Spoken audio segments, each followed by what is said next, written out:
Bagaimana hukumnya bila seorang laki-laki menikahi Nasrani?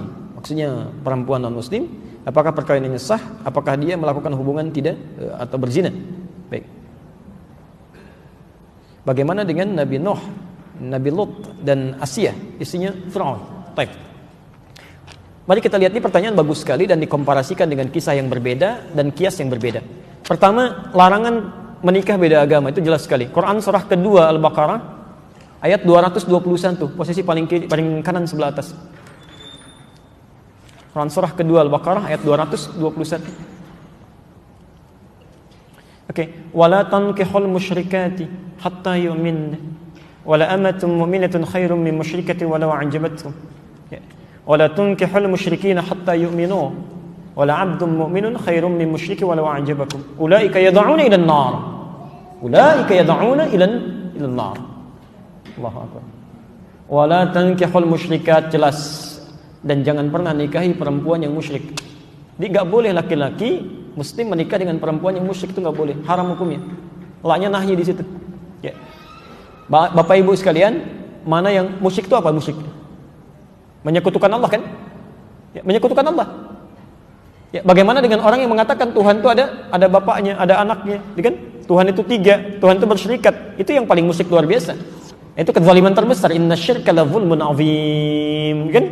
Makanya kata Ibnu Abbas, tidak ada kemusyrikan paling besar, kezaliman paling besar di samping yang mengatakan Tuhan punya anak. Oke. Jadi kita langsung bisa jawab saja bahwa seseorang yang menikah dia dalam keadaan muslim, sudah tahu dalam keadaan muslim, kan? Kemudian dia menikahi hal yang dilarang di Quran, maka hukumnya maksiat. Di pernikahannya dipandang sebagai pernikahan yang maksiat, hubungannya masuk dalam kategori zina sepanjang dia tidak bertobat dan kembali kepada Allah Subhanahu wa taala. Dan fasakh hukumnya. Kalau diketahui dia harus dipisahkan. Ya. Kalau perempuan, hati-hati. Bahasa Qur'annya wala tunkihu, jangan dinikahkan. Artinya kalau ada anak perempuan menikah dengan non-muslim, kemudian terjadi pernikahan, bahkan bapaknya yang menikahkan, misal, atau ridha saja, itu bukan cuma anaknya yang dosa, orang tuanya ikut dosa. Ikut dosa. Karena beban dari perempuan itu yang menikahkan walinya. Jelas ya? Itu walinya, hati-hati ya, hati-hati. Adapun kasus dengan Nabi Nuh itu berbeda, lain halnya. Ya, beda. Anda harus bedakan antara muslim dengan muslimah yang bermaksiat. Lain gitu kan? Ya.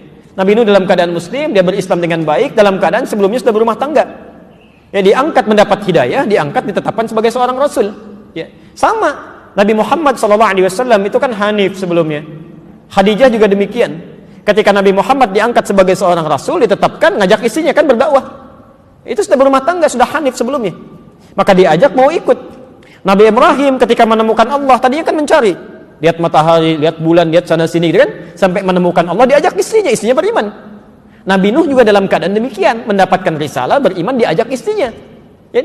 Ketika tidak mau dia beriman, bahkan anaknya tidak mau, Quran turun mengatakan innahu laysa min ahlik, dia bukan keluargamu. Selesai.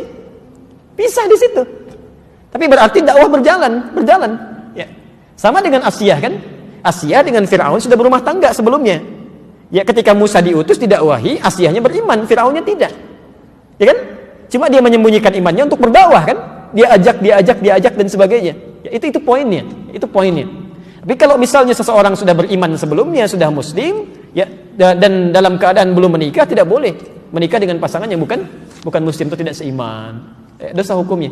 Dan bahkan, maaf bahasa Qur'annya, ulaika yad'una ilan nar. Nanti banyak madaratnya yang mengajak pada neraka.